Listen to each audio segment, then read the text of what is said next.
bienvenido, bienvenida al estudio de la lección de la Escuela Sabática con la Voz de la Esperanza. Es posible que veas este repaso por la televisión, por YouTube o Facebook, o quizá lo oigas por audio. Gracias por acompañarnos.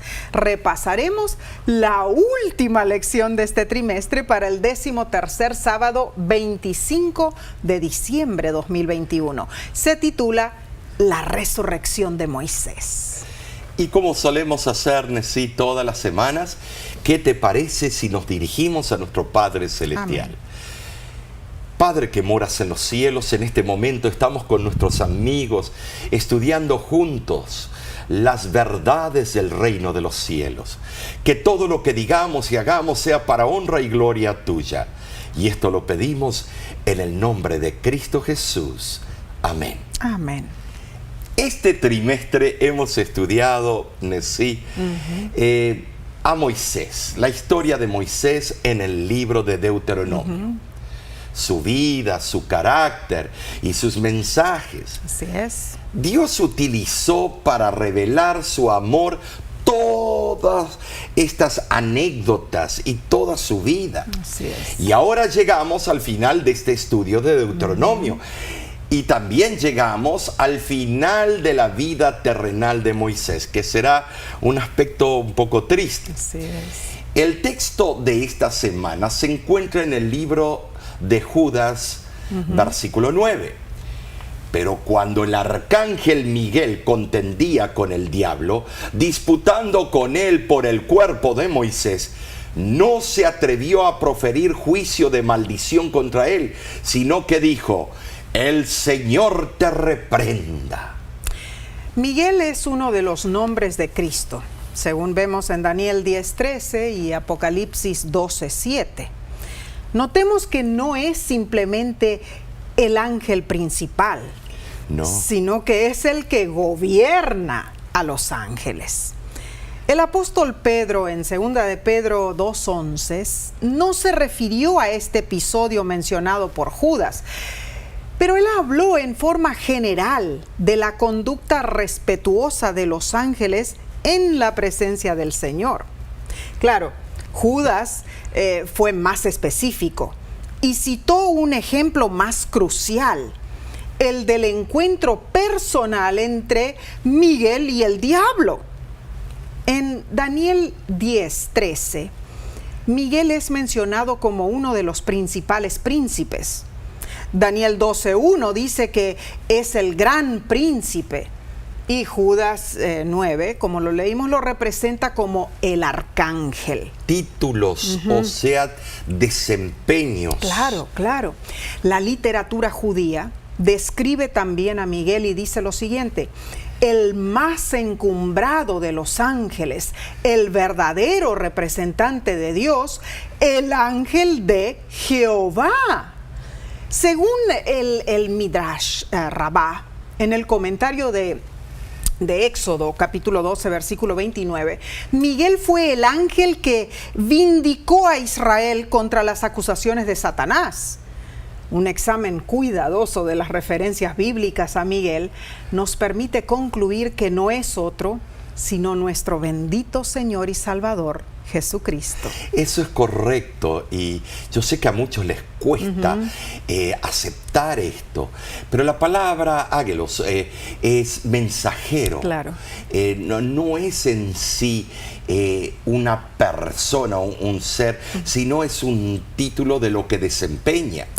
Ahora, fuera del registro del libro de Judas, la única otra referencia bíblica a la sepultura de Moisés se halla en Deuteronomio capítulo 34, versículos del 5 al 6, donde explica que el Señor enterró a su fiel siervo y que el lugar de su tumba no fue conocido por los hombres. No.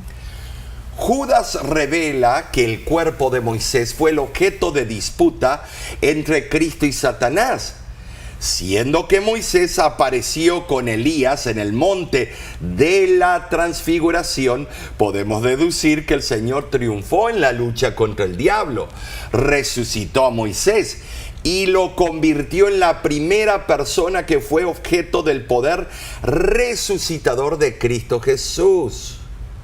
Ahora, lo interesante es que Cristo no se atrevió a hacer algo contrario a su propia naturaleza perfecta y a su carácter en su condición de Dios. Él no iba a proferir juicio de maldición contra el diablo. Eso es tremendo, Omar. Satanás es el gran acusador, eso lo vemos en Apocalipsis 12:10, sí. Así es. Es el gran difamador. Eso se encuentra en Zacarías 3, versículo del 1 al 2.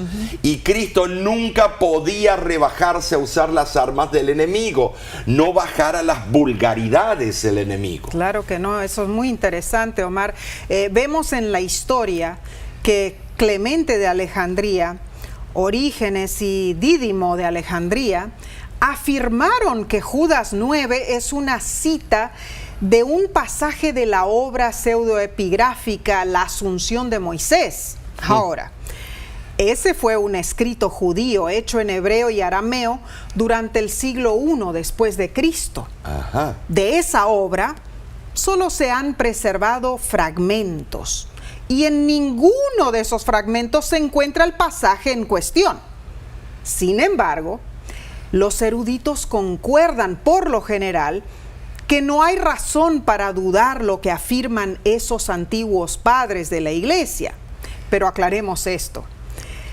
El hecho de que Judas citó de la Asunción de Moisés no nos obliga a aceptar esa obra como inspirada de ninguna manera.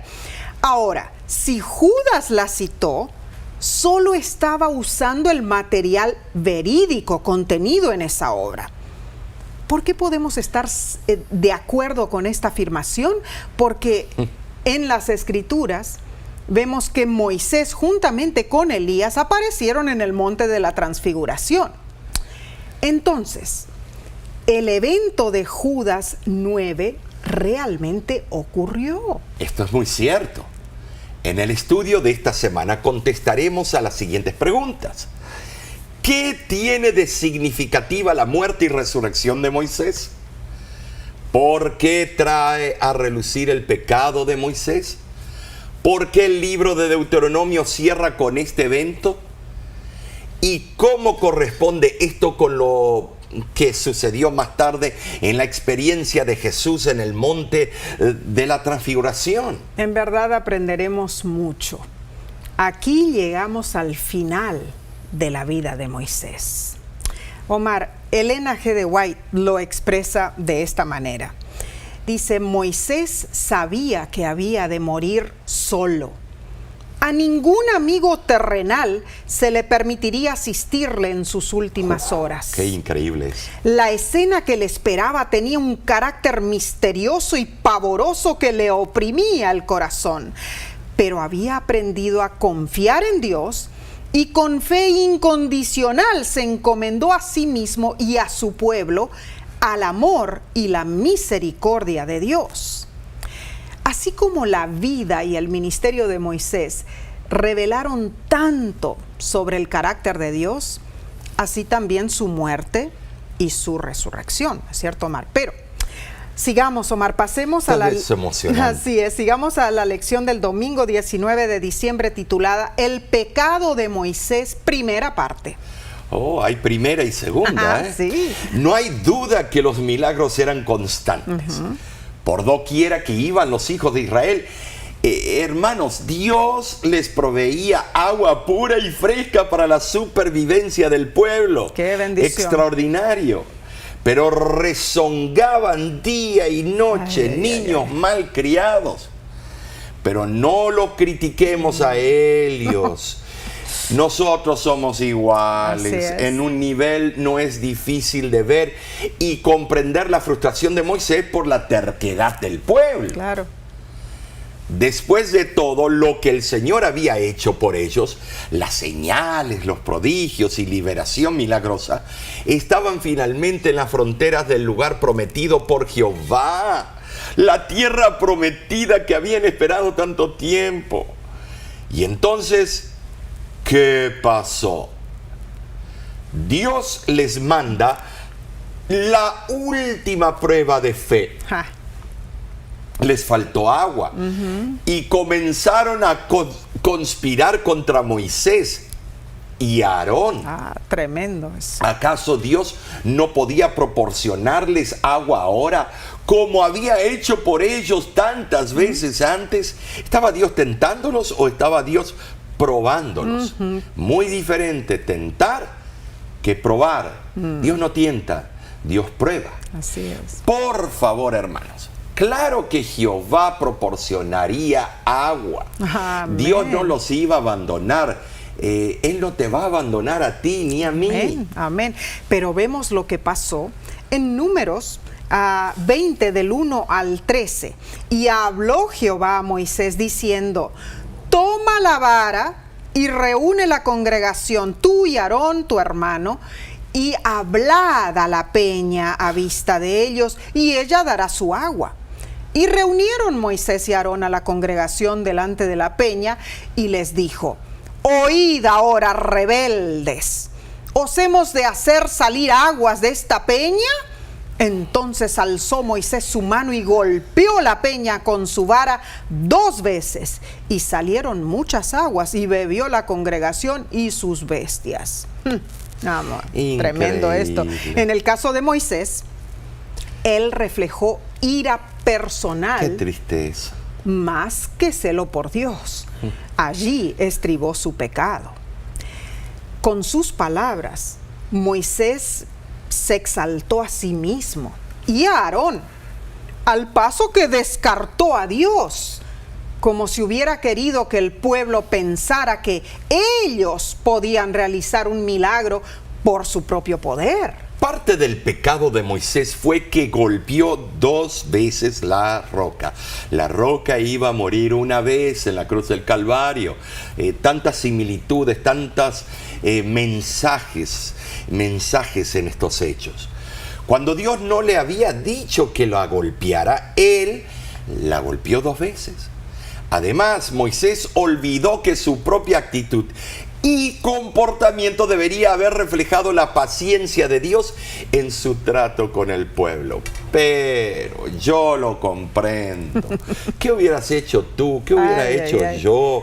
Yo soy impaciente, tengo sangre latina y, estimados, ya me tenían harto el pueblo de Israel. Yo lo hubiera hecho lo mismo o peor. Habló y actuó como si las quejas hubieran sido contra él. Así es. ¿Y qué quiso Dios? No, ¿qué hizo Dios? Bueno. Dios hizo frente a la situación con un milagro. Claro. No contradijo a Moisés en ese momento, No. sino fluyó una abundante provisión de agua a pesar de la actitud de Moisés y de Aarón. Tremendo eso. Qué tristeza, vuelvo a decirlo. Moisés perdió la paciencia. Y a veces nosotros hacemos lo mismo, no a veces, constantemente, sí. Muchas veces. Nos salimos de las casillas. Es cierto, Omar. Por eso la lección nos pregunta: ¿con qué frecuencia decimos o incluso hacemos cosas en un ataque de ira y hasta creemos que la ira es justificada? Multitud de veces caemos en ese error, el mismo error que cometió Moisés. Es cierto, Nessie. Perdemos la paciencia con nuestros hijos, con nuestros padres, hasta con nuestros hermanos en la iglesia. Es cierto. ¿Cómo podemos aprender a detenernos, a buscar el poder de Dios para decir y hacer lo correcto antes de decir y hacer lo incorrecto? Bueno, el libro de Hebreos, capítulo 12, versículo 1, aconseja: despojémonos de todo peso y del pecado que nos asedia y corramos con paciencia la carrera que tenemos por delante. Despojémonos, dice la palabra de Dios, de todo peso del pecado y también corramos con paciencia, dice Hebreos. Interesante, Omar, que leíste eso. Y me gusta el corto poema de autor desconocido titulado La paciencia. Qué bueno. Dice así: como la gota que la peña orada, cayendo levemente noche y día, así consigue ver con alegría la paciencia su obra terminada. Nadie le estorba ni arrebata nada. al perseguir su objeto con porfía, prosigue su labor y en Dios confía hasta llegar al fin de la jornada. Con gotas de agua formáronse los mares, con menudas arenas el desierto, con minutos periodos seculares, con la paciencia y derrotero cierto, el peregrino llega a sus hogares y el navegante al suspirado puerto. En realidad, Omar, todos tenemos malos momentos y a veces actuamos con enojo, nos olvidamos de ser pacientes. Omar, ¿cuántas veces en nuestro trato, no solamente con nuestros familiares, sino también con personas ajenas a nuestra familia, personas que ni conocemos a veces estamos en el tráfico y perdemos la paciencia, ¿no es cierto? Sí, eso pasa constantemente. Ajá. Yo estaba arbitrando un juego de fútbol y escuché a mis espaldas uno de los jugadores que estaba descontento conmigo de que yo lo voy a quebrar a este referee. Me paré el juego, me di media vuelta y en vez de sacar la tarjeta amarilla o algo, fui y lo confronté y le dije, ¿qué estás planeando hacer? ¿Por qué? Porque tenemos esa lucha interna con la carne. Así es. Se nos sube, empiezan a vibrar las pulgas en nosotros. Y también tenemos que pensar que muchas veces estamos estresados, ¿no es cierto? Sí, nos desahogamos. Es cierto, nos desahogamos con la persona menos esperada y muchas veces esa persona no tiene la culpa. Pero a veces sí lo tiene, pero igual no tenemos que hacerlo. No. A veces sí merecemos un cocotazo, pero no lo vamos a hacer. No, la verdad, mis hermanos, es que hoy podemos acercarnos a Dios y con sinceridad orar y pedirle que su perdón cubra nuestra vida, que nos enseñe a ser pacientes con todos los que nos rodean. Este estudio, Omar, en realidad está impactándonos en forma práctica y certera. Y vamos a seguir estudiando con la lección del lunes, pero primero tomaremos un corto receso. Volvemos en unos instantes.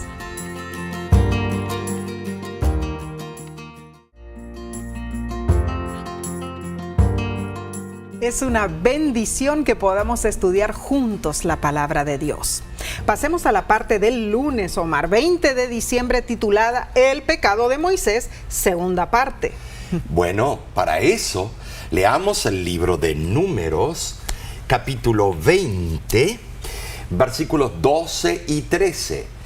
Y dice así: Y Jehová dijo a Moisés y a Aarón: por cuanto no creísteis en mí para santificarme delante de los hijos de Israel, por tanto, no meteréis esta congregación en la tierra que les he dado. Estas son las aguas de la rencilla por las cuales contendieron los hijos de Israel con Jehová, y él se santificó en ellos. Según este texto, hubo más en el pecado de Moisés que su intento de tomar el lugar de Dios, que de paso ya era bastante malo en sí. Cierto. Él también mostró falta de fe, que para alguien como Moisés era algo inexcusable. Dios le había dado una orden explícita en el versículo 8: toma la vara y reúne la congregación, tú y Aarón tu hermano, y hablad a la peña a vista de ellos, y ella dará su agua, y les sacarás aguas de la peña, y darás de beber a la congregación y a sus bestias. Nada dice la Biblia en cuanto a lo que debía hacerse con la vara. La orden simplemente era: levanta la vara. Quizás Dios tenía el propósito de que Moisés la levantara en la dirección de la roca mientras hablaba. No sabemos. No. Pero las órdenes de Dios no deben ser alteradas ni en lo más mínimo. No. Recordemos las palabras de Cristo cuando dijo en Mateo 5:18 que ni una jota ni una tilde se debe cambiar de la ley de Dios. Esto es serio, Nesí. Es tremendamente serio, Omar. Hablad a la peña, dijo Dios. Hablad. Sí. Interesante. No gritar. No. Interesante porque en Números 29 dice: entonces Moisés tomó la vara de delante de Jehová como él le mandó. O sea, Omar, todo iba bien. Claro, perfectamente bien hasta este momento. Pero en el versículo 10, Moisés acusó al pueblo de rebelde. Ahí empezó a malograrse la situación. Claro, porque empezó a hervir la sangre. Claro. Este tal vez habrá sido un latino. Bueno, Moisés. Moisés no le habló a la peña, sino que la hirió 2 veces con su vara. Ahora, claro que el hecho de golpear una roca y que saliera agua de ella fue algo milagroso, es cierto, pero no tan milagroso como si simplemente le hubiera hablado, ¿no es cierto? Más impactante hubiera sido el milagro, yo creo. Y entonces vino el castigo. Terrible consecuencia para Moisés. Ahora, Omar, esto es triste. Tal vez en la superficie pueda parecer que el juicio de Dios sobre Moisés fue extremo, demasiado fuerte. Después de todo lo que Moisés había pasado, ¿no se le permitiría cruzar a la tierra prometida? Eso me ha pasado por la mente tantas veces, Nesí. Muchos, Omar, se han preguntado y nos hemos preguntado ¿por qué? Debido a un acto imprudente se le negó la entrada a Canaán. Pobre Moisés. ¿En serio? Estuvo esperando toda su vida por este gran privilegio y ahora por un solo error no podría gozar de la recompensa. ¡Qué crueldad! Ay, nosotros también, los hispanos, los latinos, somos, cuando hay una situación terrible en el momento, respondemos con unos sentimientos encontrados y sale nuestra pasión latina, ¿no es cierto? A él también le salió esa pasión. Por eso en Santiago capítulo 5 dice que Elías era un hombre de pasiones como las nuestras. Bueno, pero esto, Nesí, no era un pecado de ignorancia. ¿De parte de Moisés? No, era de comisión. Sino un pecado que él sabía lo que estaba haciendo. Un pecado deliberado y a propósito. No es como cuando nuestros antepasados nos bautizaron, Nesí, a muchos de bebés, por aspersión. Ellos lo hicieron por no conocer la verdad y pensaban que estaban cumpliendo con los requerimientos de Dios. Eso es pecados de omisión, pecados por ignorancia. En el caso de Moisés, su pecado reflejaba una ira personal, una desobediencia adrede. Allí radicaba su pecado. Si hubiera sido por Moisés o por tu servidor, hubiéramos ido y darle una en la nariz a todos los que estaban de quejones. Entonces nosotros tampoco hubiéramos cruzado la tierra de Canaán. No, porque somos iguales, pobre Moisés. Lo comprendo, porque tú, yo y todos ustedes somos iguales. ¿Quién va a decir que es diferente que él? Así es, qué lección para el siervo de Dios. Y no solo para él. Los hijos de Israel aprendieron también con lo que le sucedió a Moisés, sí. ¿Cierto? ¿Y qué podemos aprender nosotros entonces? El castigo para Moisés indica la gravedad de su fracaso espiritual. Un fracaso de esa índole nos puede destruir de la misma manera a nosotros y no permitirnos completar la obra que Dios nos ha dado para hacer. Ahora, Nesí, déjame interrumpirte. Fíjate que a los 2 hombres que fueron criminales, que mataron, Elías cortó la cabeza a 400 profetas de Baal y Moisés mató a un egipcio y Moisés hizo este pecado. Y los 2 fueron llevados al cielo. Hay esperanza para ti y para mí. Amén, amén. ¡Qué bueno! Ahora pensemos en esto, mis hermanos. Un pequeñito lapso espiritual puede arruinar nuestra vida y la vida de los que nos rodean.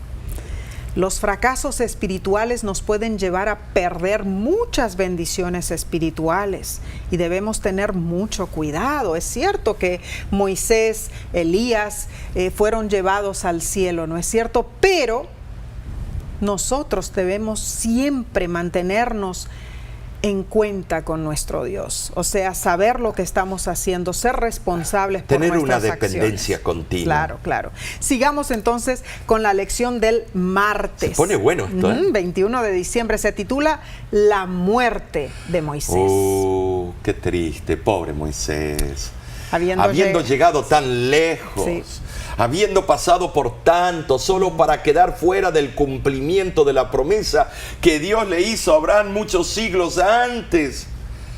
A tu descendencia yo daré esta tierra, Génesis 12:7. Así le dijo. Imagínate, Nesí, llega el Mundial de Fútbol y el máximo jugador, o Ronaldo, o Messi, o Neymar, le dicen antes de jugar la final, que llegan a la final y le dicen, tú por mal comportamiento no vas a jugar la final. ¿Sabes el dolor? Eso. No solamente para el jugador, claro, sino para todo que el equipo nos también gusta ese jugador. Así es. La lección nos invita a leer Deuteronomio 34, 1 al 12. Léelo en tu tiempo libre, medita. No te quedes así, medita, vive el papel. Y quizá te preguntes, ¿cómo Moisés pudo escribir los eventos de su propia muerte? No tiene sentido, ¿no es cierto? El registro de la muerte de Moisés en Deuteronomio deja en claro que él no escribió cada palabra incluida en los libros de Moisés, sino sus escribas. Pero ese hecho no debería perturbarnos, pues es evidente que incluso los escritores anónimos trabajaron bajo la guía del Espíritu Santo para contemplar la palabra revelada de Dios. Claro. Este último capítulo de Deuteronomio nos trae nostalgia. Describe lo que le sucedió a Moisés en sus últimos momentos.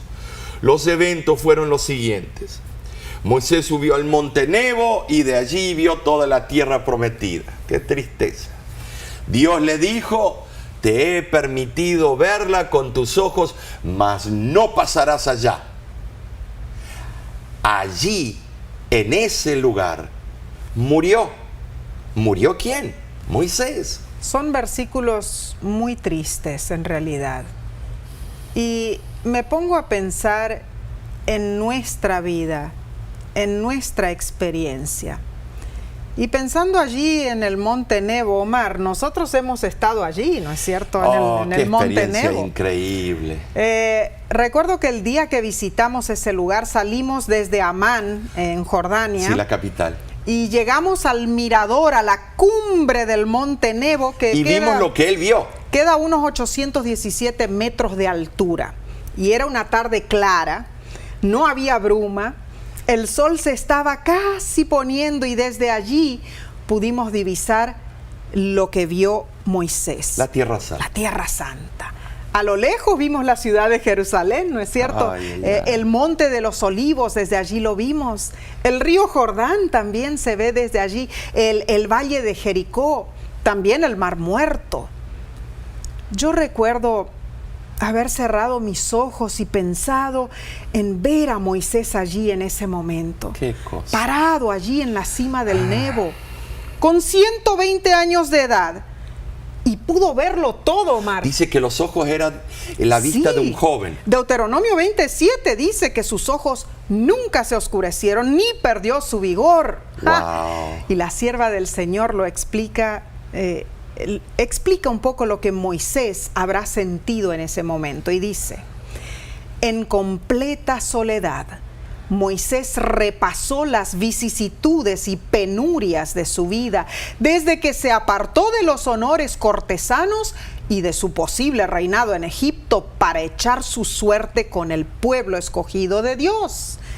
Evocó aquellos largos años que pasó en el desierto cuidando los rebaños de Jetro, la aparición del ángel en la zarza ardiente y la invitación que se le diera de librar a Israel.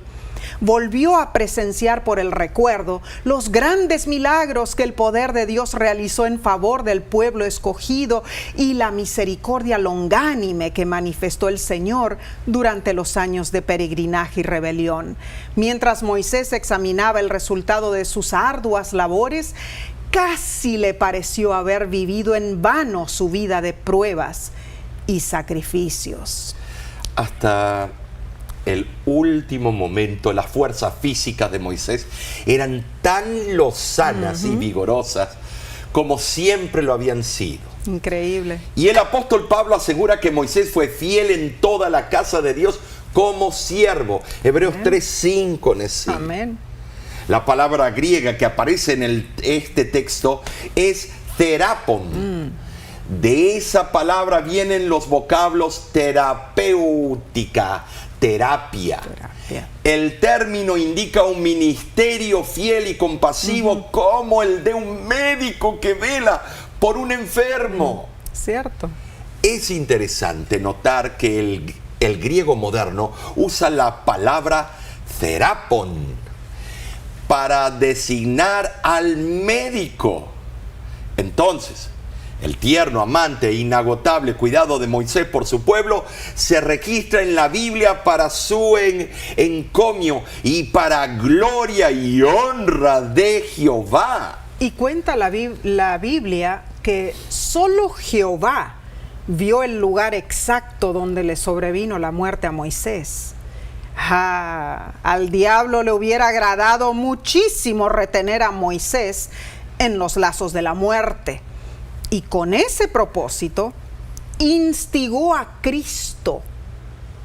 Pero Moisés fue resucitado y llevado al cielo. Omar, hay muchas preguntas en cuanto a esto. Sí, porque Cristo no había venido, todavía no había cumplido su función de Salvador y Redentor al resucitar al tercer día. Cierto, pero que Moisés en verdad fue levantado de entre los muertos queda claro por su aparición con Elías, hablando con Jesús en el monte de la transfiguración, como lo dice Marcos 9, del 2 al 4. Lo acontecido en el monte Nebo marca la escena final, Nesí, de una verdaderamente vida grandiosa. Así es.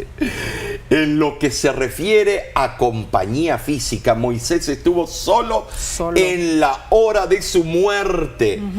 Pero murió en los brazos de Dios. Wow. Y eso fue suficiente.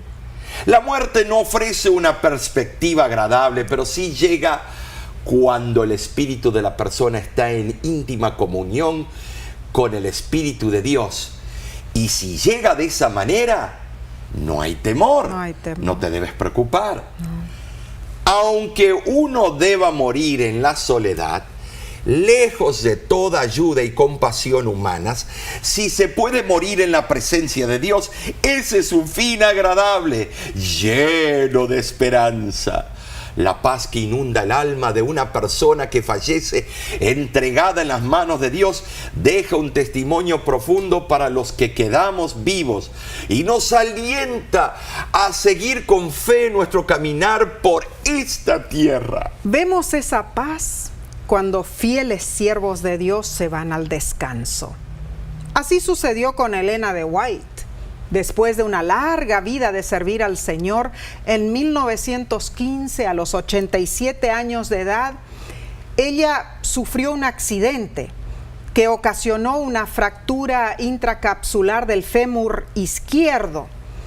Su energía se apagaba y ella dijo: no tengo seguridad de que mi vida dure mucho tiempo, pero siento que soy acepta al Señor.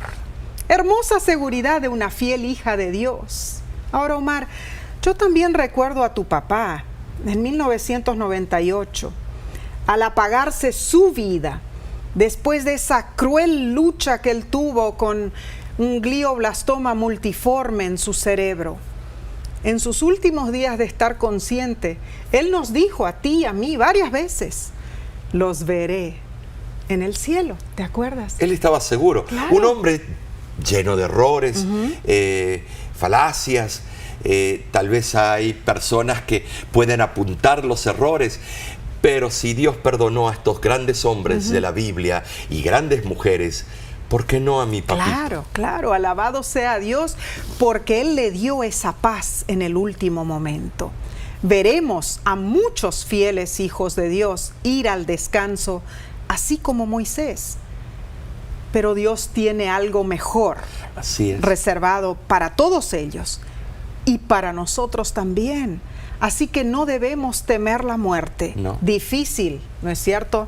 Difícil hacerlo. Pero debemos confiar que Dios nos llevará hasta ese último momento en sus brazos. Hay poder en la sangre de Cristo. Amén. Muy bien. Seguiremos entonces estudiando esta nostálgica lección, pero lo haremos después de una breve pausa. Volvemos enseguida.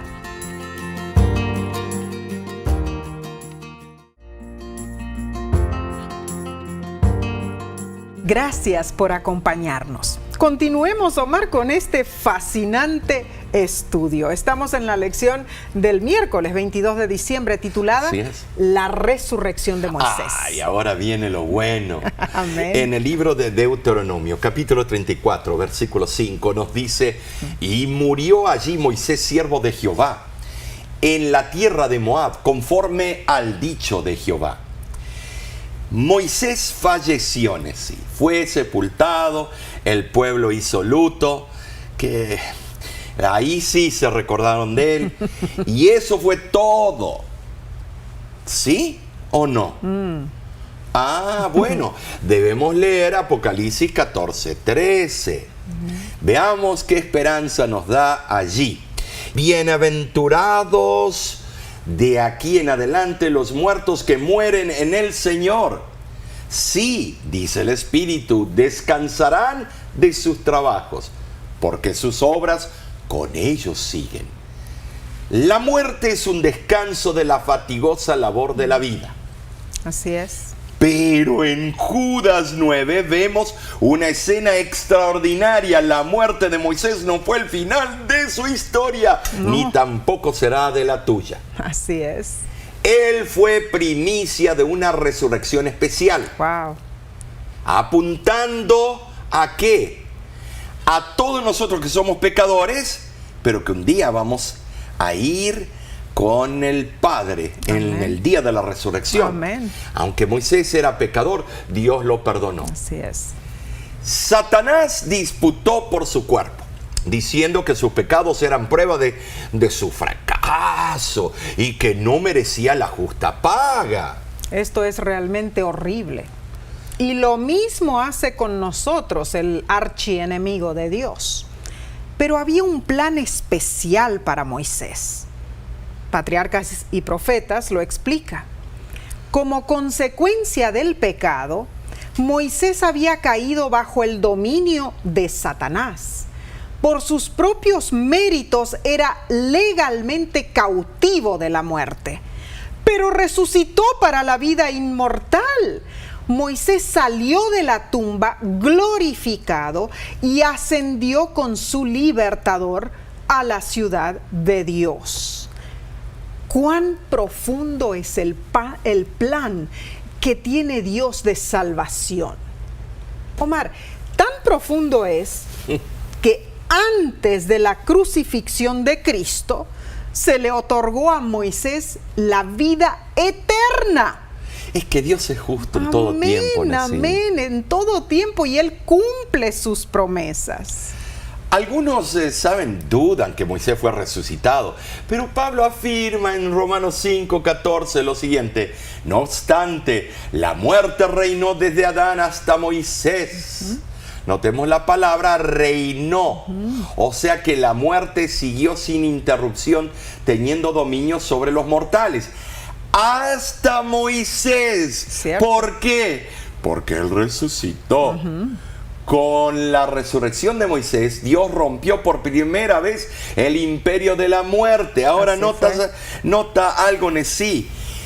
Moisés tuvo que ser resucitado. No es que después que murió se fue allá al cielo y están en un paraíso revoloteando algo, manera. Un espíritu. No, tiene que ocurrir la unión del espíritu y el cuerpo para estar totalmente resucitado. Una obra que solamente Dios puede hacer. Que solo con la voz del arcángel. Por eso el arcángel tiene que ser Cristo, porque dice que los muertos en Cristo resucitarán primero. Amén. La voz del arcángel. Así es. Judas 9 dice que hubo una disputa denodada entre el arcángel Miguel y el diablo respecto al cuerpo de Moisés.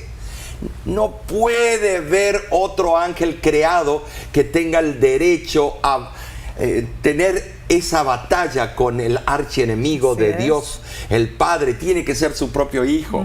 No hubiese habido una disputa si no se trataba de la resurrección de Moisés. Claro. Sí, esto es bravo, esto es profundo, esto es hermoso, esto es emocionante. Es que así es, porque Satanás estaba aterrado de que él perdiera su control sobre los muertos, ¿no es cierto? Claro, qué victoria hubiera sido si él se hubiera sentado sobre la tumba de Moisés y hubiera dicho: no, de aquí no se mueve, chiquito. El libro Cristo Triunfante amplía nuestro entendimiento de ese evento y dice lo siguiente: nuevamente Satanás procuró entablar un conflicto con Cristo en relación a lo que consideraba como una ley injusta de Dios. Con su poder engañador, reiteró sus falsas declaraciones, indicando que no se lo había tratado con justicia. A pesar del calibre de sus acusaciones, Cristo no trajo en su contra el registro de la insidiosa labor de tergiversación y de fraude que había iniciado en el cielo, ni la secuela de falsedades que dijo luego en el Edén y que condujeron a la transgresión de Adán, ni la forma como agitó las pasiones de las huestes de Israel, incitándolas a la murmuración y la rebelión al grado que Moisés perdió su dominio propio. Cristo no respondió a Satanás, no pronunció ninguna acusación en su contra. No obstante, resucitó a Moisés de entre los muertos y lo condujo al cielo. En este episodio, Cristo ejerció por primera vez su poder a fin de quebrantar el poder de Satanás y dar vida a los muertos. Aquí comenzó su obra de vivificar lo que había muerto. De este modo, testificó que era la resurrección y la vida, y que tenía poder para rescatar a quienes Satanás había hecho cautivos, por lo que aunque murieran, volverían a vivir. Esta cita es algo tremendo, tremendo. Y nota que fue el arcángel Miguel que estaba contendiendo, ¿cierto? Con Satanás. Muy cierto. Pero si Miguel era un ser creado, no tenía el poder para resucitarlo a Moisés. No, de ninguna manera. El que fue a resucitarlo era el Hijo de Dios. Gloria a Dios. Que tenía el poder porque Él mismo es Dios. Amén. ¿Cómo lo compruebo? Bueno, Juan 1:1 dice que el verbo era ¿quién? El que hizo todo. Y en el versículo 14 dice que el verbo se hizo carne.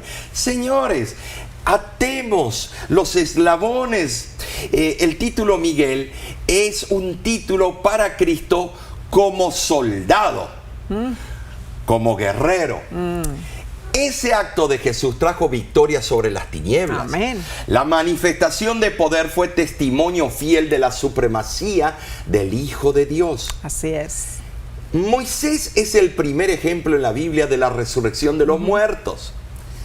Enoc fue llevado al cielo sin ver la muerte, Génesis 5:24, y Elías también, Segunda de Reyes 2:11. Moisés fue el primero en haber resucitado a vida eterna. En Cristo nuestro temor a la muerte desaparece. Conocemos al vencedor de la muerte, reclamamos las promesas que fortalecen nuestra confianza en el Dios que resucitará a los muertos en el último día. Ante la muerte, Cristo Amén. es innegablemente real, Nesí. Gloria a Dios. Ay, qué hermoso. Gloria a Dios. Él dijo: yo soy la resurrección y la vida. Los que confían en mí vivirán aunque mueran. Amén. Juan 11:25. Qué Gloria hermoso, a Dios. hermoso. En la resurrección de Jesús hay esperanza. Así es. Si se niega a su resurrección, no queda nada. No. Ni para qué estamos hablando. No quedan espíritus flotando hacia algún plano astral etéreo. No, Lo que queda es simplemente nada. nada. Creemos en la resurrección porque creemos en Jesús. Amén. Y lo maravilloso es que aunque Moisés cometió errores y no se le permitió cruzar el Jordán, fue llevado a la tierra prometida celestial.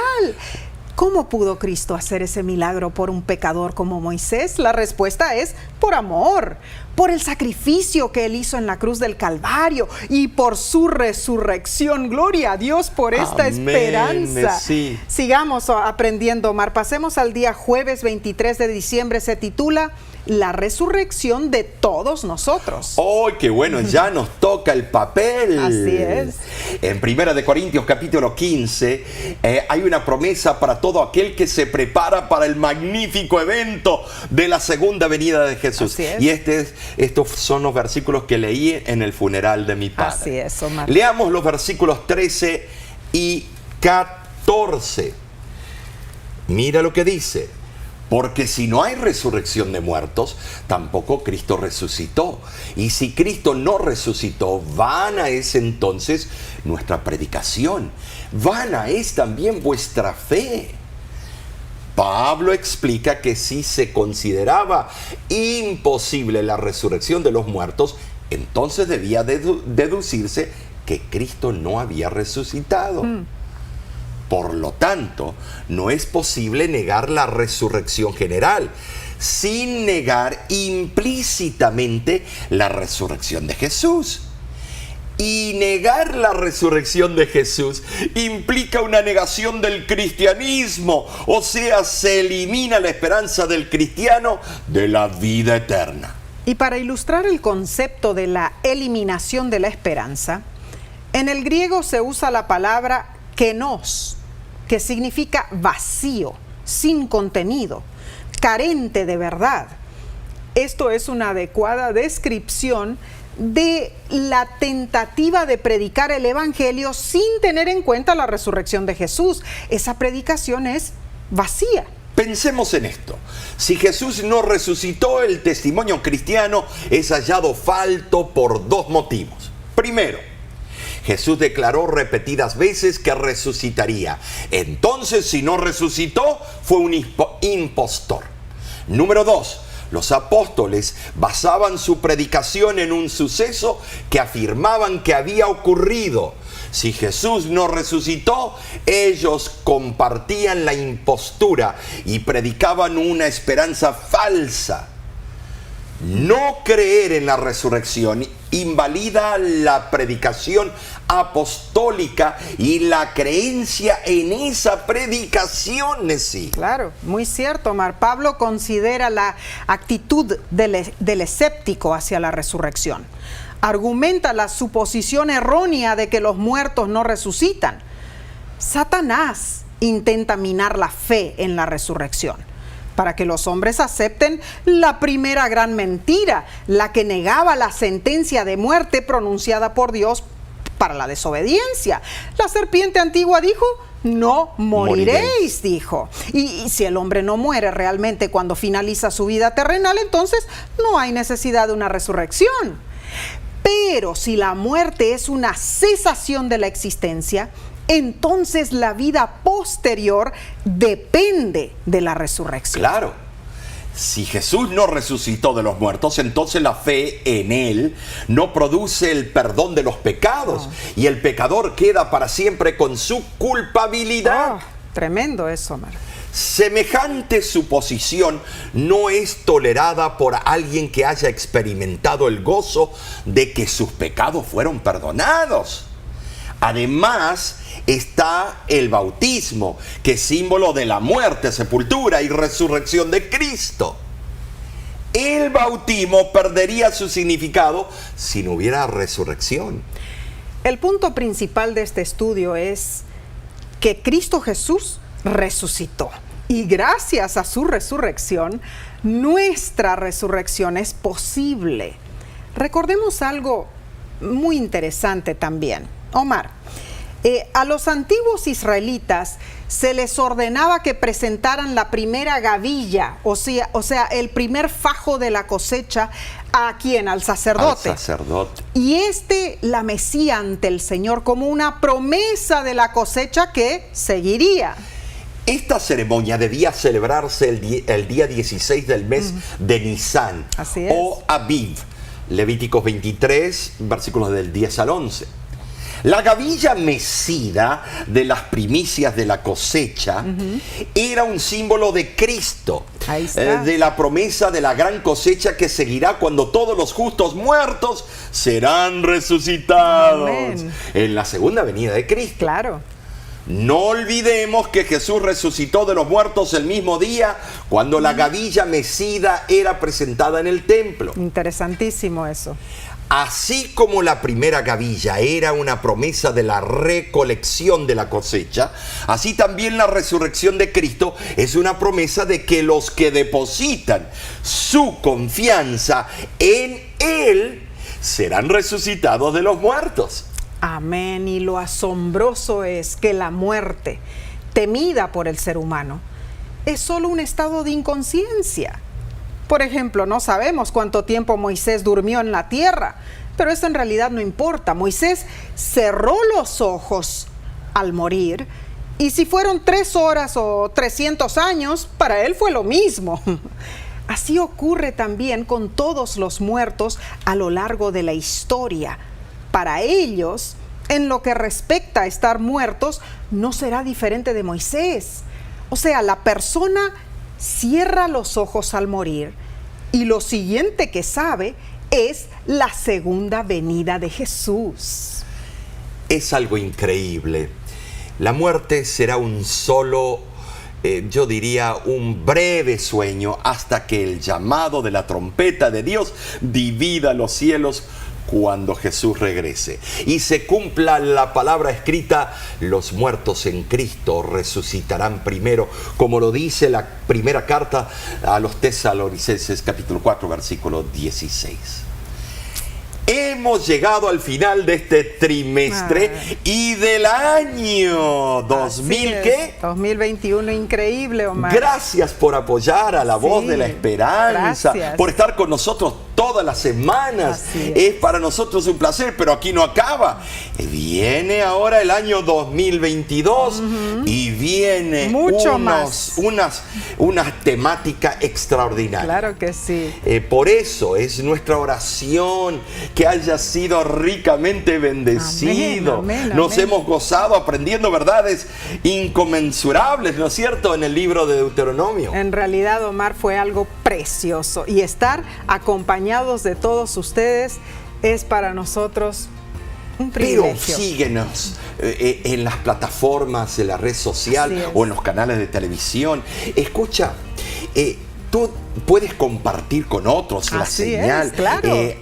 Comparte, que se suscriban en nuestro canal de YouTube o por Facebook, pero hazlo, porque de esa manera el mensaje del Dios vivo llegará a toda tribu, nación, lengua y pueblo. Amén, amén. Y el próximo trimestre, Omar, nos trae un tema más fascinante aún que el de Deuteronomio. Bueno, digo eso porque en realidad es algo diferente. Es tremendo.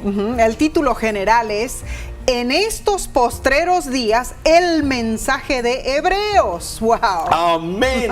¡Gloria a Dios! Increíble. Y la primera lección, Omar, se titula La carta a los Hebreos y a nosotros. Ah, claro que sí. Así que te invitamos.